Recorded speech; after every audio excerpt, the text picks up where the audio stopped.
Hello and welcome to my top 5 list of my favourite games of all time. Now please, before I begin, I will be reviewing games based on their impact they had on myself. They're not being reviewed on their hardware specifications, although historical context will be evaluated. This list could contain so many more games that I truly loved, but I will save that for another day. As you watch this video, you will understand a little bit more about myself and the games I enjoy playing and why I play them. Please, sit back and enjoy this as I have put deep thought into each small review. And if you see a game that you've not played and sounds interesting, please go play them. You'll be doing yourself a massive favour. Now to kickstart this list, I'm going to be starting with something that I played when I was a little bit younger. Ratchet & Clank 3, or as it's known in Australia, Ratchet & Clank Up Your Arsenal, was my first entry into the Ratchet & Clank series, and this is most likely why it was my favourite.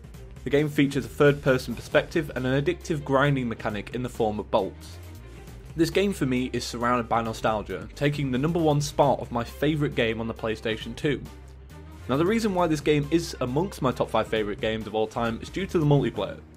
This enticed me and my friend for hours. For a long time, Ratchet & Clank 3 was the only game I'd play, often being the only thing I'd do when I get home from school. But we're talking about 7-year-old James here, so there wasn't many childlike games available at the time on the system.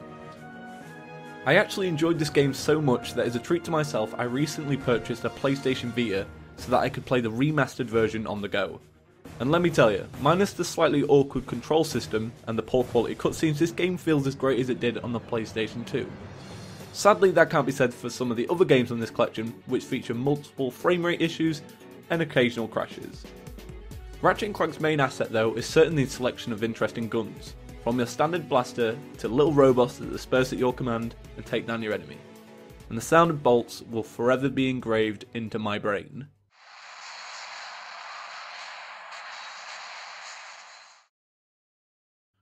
I imagine a lot of you, if you've seen my channel before, expected this game to be a lot higher, but Terraria sits quite firmly at 4th place. Now there are plenty of reasons why Terraria is one of my favourite games. Terraria is a 2D RPG style platformer that packs more of a punch than it meets the eye. On the surface, and this is meant quite literally, the game looks like a 2D version of Minecraft, and it isn't until you delve deep into the earth that you see Terraria's true potential, and this comes in many forms. It could be the randomly generated cave systems, that can be molded to your request, or the collection of ores that work much like a progression system, or it could be the collection of enemies that increase in difficulty as you plunge deeper. I'm not exactly sure what it was that hooked me about Terraria, but it did. I originally played this game for my YouTube channel as it was the latest game out, but when I wasn't making videos I was expanding my own personal world. Now Terraria also has a fantastic multiplayer system as well as a fantastic community attached to it, but that's not why I enjoyed it so much, but I've always enjoyed playing Terraria in single player. Terraria will forever mean something to me as it has affected my life more than any other game, and it's because of this reason why it isn't higher up on my list. Most of my love for Terraria doesn't come from playing the game, but from others watching me do so. In the later years, Terraria has also become accessible in a variety of different forms that I should give my opinion on. Now Terraria PC Edition is the best way to play it if you own a PC that can run the game smoothly, but if you don't have that, you can always play the console edition. The console edition is certainly a good port of the PC game, with the only real drawback being the control scheme. Terraria is certainly more than capable of being played with a controller, so if you own a console and want to play this game then I certainly recommend you do. Terraria now also features a Vita version, which is on par with the consoles and is even cheaper, making this probably the best way to play the game other than PC. Terraria also now supports a mobile edition, which is a great way to kill time when you're free, but you won't be able to be sucked in for too long. It's just a drawback of hardware limitations. Now number 3 on my list is one of the very first games I played as a child and actually contributed to a large part of my development. As, when children were reading books as a kid, I was reading Pokemon. Thankfully when I was younger I had an older brother who always enforced my parents that games aren't as bad as the media presented them as, and so when I was 4 years old I received a sparkly new Game Boy Color and a copy of Pokemon Blue. Now Pokemon Blue was certainly a fantastic game, but after I'd played through it my parents decided to buy me Pokemon Gold, and the improvements over the first game were mind blowing for me. And that's why Pokemon Gold has the 4th slot. Now whenever I played out, I could listen to my Pokemon radio, and when I was round at my friend's house I could trade Pokemon with her and talk about my Pokemon journey. Pokemon is amongst my favourite games because of how immersive I found it. Games like Far Cry 3 and Bioshock immersed me with their beautiful graphics and amazing game design, but Pokemon immersed me in fantasy. There is nothing more I wanted to do as a child than run off and have my own adventure, and Pokemon was there for that. Gold and Silver, however, just immersed me more than most, and like I said, it was a text-oriented game, and so I'd forever be reading character dialogue and game manuals or whatever I could get my hands on. Pokemon is the reason I love games. Much like when you're a child watching Harry Potter for the first time, you start to imagine. And Pokemon did just that. Now, considering I'm not an 8-year-old child, this title may come as a bit of a shock to those who don't know me. Minecraft takes the number 2 slot on this list. No matter what kind of backlash this game is currently facing, you can't deny that it didn't change the industry. Single-handedly crafted, this game brought attention to independent developers. It turned people in their bedrooms into YouTube celebrities, created hundreds of thousands of jobs for people, and is still growing. It was so unexpected that I'd ever enjoy Minecraft. With the game lacking in the graphics department and complexity, the game just draws people in with its charm. Minecraft will never truly be appreciated by non-gamers, as it lacks what the archetype of what games are meant to be. There is no tutorial, there is no mind-bending visuals, and for a long time there was no physical release. When I first played Minecraft, I was 12 years old, when the friend who I'd played Ratchet & Clank with as a child told me how amazing it was. And so, instinctively, I went straight to YouTube to see what he was talking about, and at this point the game was freshly released in alpha, and already had a collection of YouTubers who were finding success from playing. And I wanted to be part of this.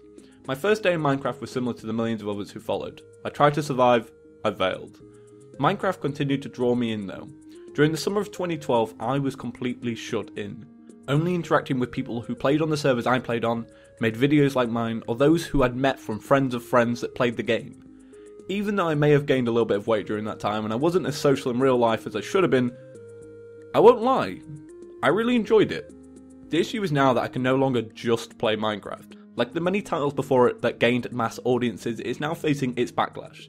And so most of the time, I play the game in secret, because to this day, I still take pride in building creations by hand, and I enjoy each note of the beautifully crafted music present in the game. Oh, and if you're wondering what platform I recommend, PC all the way, but the console editions are fantastic, and they're just as charming. Just stay clear of the mobile edition.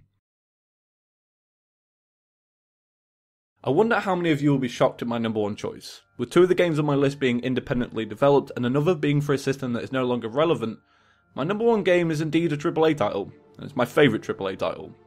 Assassin's Creed 2 was the first game I played for its story. Say what you want about some of the more recent entries in the franchise, there is a reason why this game is so loved. Assassin's Creed 2 takes place in the beautiful cities of Italy that are both visually stunning and are beautifully designed. The story follows the life of the charismatic bachelor Ezio Auditore, as he is faced with grief, maturity and a lust for revenge that span the life of 3 games. Ezio as a character reminds me so much of mortality. As we watched him grow and change throughout his life, I am left craving to see more of the life that isn't available. Ezio, like all of us, have a limited number of days on this earth, and to watch him spend so long acting out of anger instead of love is heartbreaking. Assassin's Creed 2 also features a parkour system, and that can't go unmentioned. It's more real when you can climb something, and some of the sights that can be seen in the game will blow you away. Now I won't comment further on the rest of the series, but you can expect Ezio's story to progress further than Assassin's Creed 2 in more interesting ways. Assassin's Creed 2 will remain my favourite as it is the game that started it all, and for me does the best job of telling a story.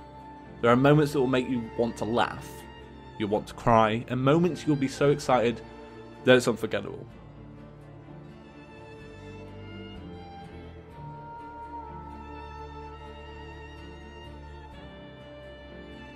So I hope you enjoyed my top 5 list. I wanted to do something a little bit different than just my top 5 TERRARIA series. Like I said, all these games mean something just a little bit more to me than other games. There are fantastic games out there. I mentioned BioShock and Far Cry, they're 2 fantastic games. And just look at Skyrim, look at how Skyrim changed the industry and stuff like that. There are hundreds and hundreds and hundreds and hundreds of fantastic games. And that's why I want to hear your top 5 list. At the beginning of the video I said, if you've not played one of these games, please go check it out. So why don't you give me some recommendations? I love games, I really do. And as you can see from this video, I like story, I like immersion. Because for me, gaming is a bit of an escape. When I have friends around, I will play games. And when I'm sat on my own and I've got a free hour, I will play games. Because it takes me out of my life. Not like I want to escape it, because I don't. I love my life. It's just nice. It's like watching a TV show. So thank you all very much. My name is James. If you haven't seen me before, make sure to click that subscribe button. I play a lot of games that I mentioned in this list, and I'm going to continue playing them in the future. Thank you all for watching. I hope you enjoyed, and let me know if you do end up buying some of the games I recommended. Thanks for watching. Peace.